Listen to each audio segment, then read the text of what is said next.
विशाल जी नमस्कार, कैसे हैं आप? आगे कागज बताओ। जी, तो आप हमें ये बताइए कि आप की पढ़ाई लिखाई कहाँ तक की?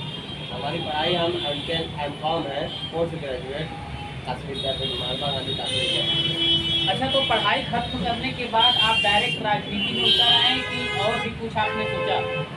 राजनीति में इसलिए उतर आए क्योंकि जो हमारे इस समय के पार्षद हैं वो काम नहीं किए, जनता का सहयोग नहीं किए, जनता बहुत परेशान है। इसलिए हमने सोचा है कि इस बार जनता का काम करेंगे और सबका सम्मान करेंगे और पद पर रहेंगे तो ज़्यादा हमारे पास पावर रहेगा तो हम ज़्यादा काम कर सकेंगे, ज़्यादा जनता से जुड़ा सकेंगे।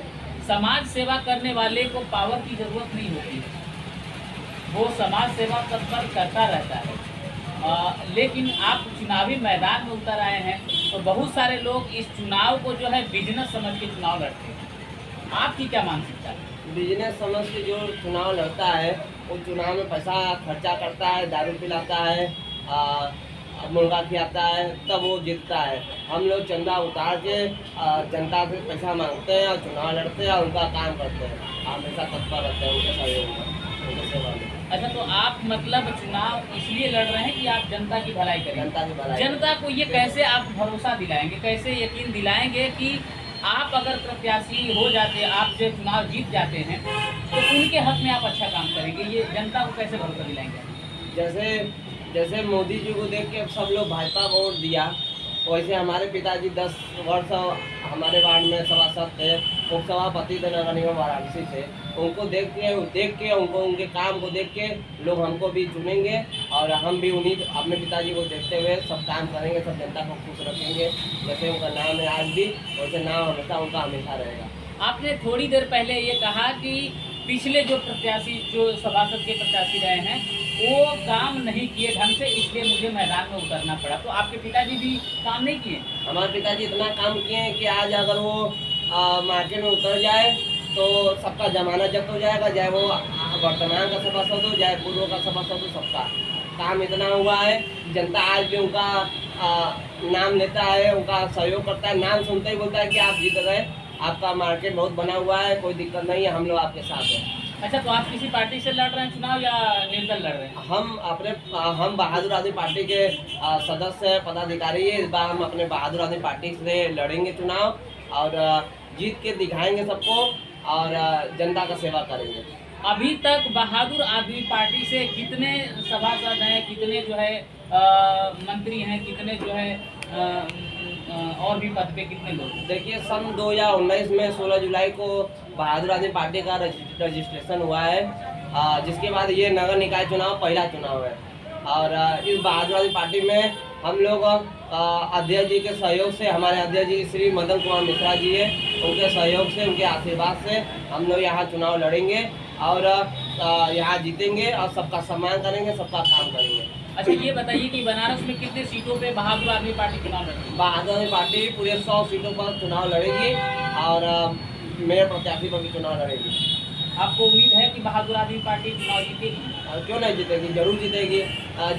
जिस हमारे अध्यक्ष जी और हमारे संस्थापक अध्यक्ष जी का काम देखते हुए बहादुर आदमी पार्टी को वोट मिलेगा और चुनाव जीतेगी। लेकिन अभी तो जनता फिलहाल बीजेपी चिल्ला रही है, कंटिन्यू जो है बीजेपी को सपोर्ट कर रही है। जनता बीजेपी को सपोर्ट कर रही है, लेकिन इस समय आप दिल्ली का हाल देख लीजिए, बीजेपी का वहाँ काम हो चुका है, वहाँ लोग काम को देख रहे हैं, बीजेपी को नहीं देख रहे हैं। इसी तरह बनारस में भी लोग काम को देखेंगे, बीजेपी को नहीं देखेंगे। और समय का बात है, जब समय पलटता है तो अच्छे लोग चले जाते हैं। अब बहादुर आदमी पार्टी बुलंदी पर रहेगा, पूरा चुनाव जीतेगा, सबका काम करेगा, सबका सम्मान करेगा। अच्छा विशाल जी, हमें ये बताइए कि अभी टिकट कब तक कंफर्म होने वाला है ये बहादुर आदमी पार्टी? बहादुर आदमी पार्टी के टिकट वितरण कमेटी के राजेश कुमार कुशवाहा जी हमारे अध्यक्ष हैं। अब हम लोग आवेदन वहाँ किए हैं और भी हमारे वार्ड से लोग प्रत्याशी आवेदन किए, उससे मतलब नहीं है। हम मजबूती से चुनाव लड़ेंगे और अगर टिकट मिलता है तो चुनाव लड़ेंगे, अगर टिकट नहीं मिलता है जिसको मिलेगा उसका सहयोग करेंगे और जनता का काम किया जाएगा। लेकिन हमारा टिकट फाइनल ही हो गया है क्योंकि हमारा यहाँ जीतने का उम्मीद 100% है, पूरा हो चुका है। अच्छा, ये बताइए कि अभी कुछ ही दिन पहले जो है बनारस की स्थिति इतनी डैमेज थी कि हर क्षेत्र में, हर एरिया में डेंगू के पेशेंट पाए जा रहे थे। काफ़ी जो है डेंगू के मरीज मिले, जिसका कारण चिकित्सकों ने बताया कि गंदगी है। जैसे सीवर का खराब हो जाना, जगह जगह पे जो है पानी का जल जमा होना, और इसके बाद ये जो कूड़ा वगैरह कहीं भी रख देना, फेंक देना, इन सब का कारण जो है डिसीज को दावत देता है। तो आपके एरिया में इस तरह का माहौल रहा है या आपका वंचित रहा इससे डेंगू? हम पूरे बनारस को तो लेके चल रहे हैं, लेकिन हमारे वार्ड में भी जो हमारा पार्ट पड़ता है वो वरुणा नदी के किनारे है, वहाँ पर डेंगू का स्थिति ज़्यादा है। और ज़्यादा इसलिए कि जो पूर्व पार्षद हमारे रहे वो भाजपा के हैं, वो सिर्फ काम नहीं किए हैं। सीवर बह रहा है, शिकायत हुआ है लेकिन काम नहीं हुआ है, गली खराब है, तार पूरा ऊपर लटक रहा है, अगर गिर जाए तो तार तो बच्चे को मर भी सकते हैं, करंट लग सकता है सबको। लाइट नहीं लगा है, आज भी गली में इतना अंधेरा है कि चलने में दिक्कत होता है। तो डेंगू तो होगा ही। अब अगर भाजपा में जैसे हमारे वार्ड में जैसे प्रत्याशी सभासद है, अगर वैसे रहेंगे तो डेंगू तो होना निश्चित है। बनारस में, पूरे बनारस में डेंगू होगा।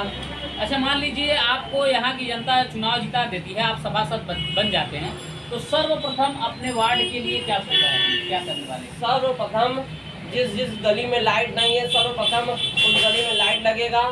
और लाइट लगने से पहले अगर सरकारी लाइट नहीं लगता है तो हम लोग वहाँ होल्डर बल्ब लगाने का काम करेंगे कि लाइट हो जाए, आदमी गिरे ना। दूसरा काम कि गली आज तक बना ही नहीं बना, 10 वर्ष में 2 सभासद हुए, दोनों सभासद कुछ नहीं किए, रीसेटिंग भी नहीं करवा पाए।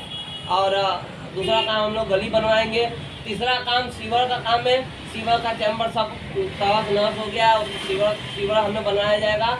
और चौथा काम, सीवर लाइन में हम लोग को पीने का पानी जोड़ दिया गया है, तो उसको हम लोग हटवा के शुद्ध पानी दिया जाए, जिससे आदमी को तबीयत ना खराब हो, डेंगू ना हो, बीमारी ना हो, आदमी स्वस्थ रहे, मजबूत रहे। अभी तक आप लोग सुन रहे थे विशाल वर्मा जी को, और इनका कहना है कि बहादुर आदमी पार्टी काफ़ी जो है मेहनत से चुनाव लड़ने जा रही है और 100% चुनाव जीतेगी भी। और अब तक वार्ड में काम कुछ भी नहीं हो पाया है। जो भी पिछले प्रत्याशी रहे हैं उन्होंने काम के नाम पे कुछ नहीं किया है। तो इनका कहना है कि मैं जो है युवा एक प्रत्याशी हूँ, और अगर यहाँ की जनता मुझे चुनाव जिता देती है, मैं सभासद बन जाता हूँ, तो सर्वप्रथम यहाँ की जो है सीवर और लाइट वगैरह और गलियों का जो है निर्माण सर्वप्रथम करेंगे। ये इनका पहला जो है प्रथम जो है मुद्दा होगा।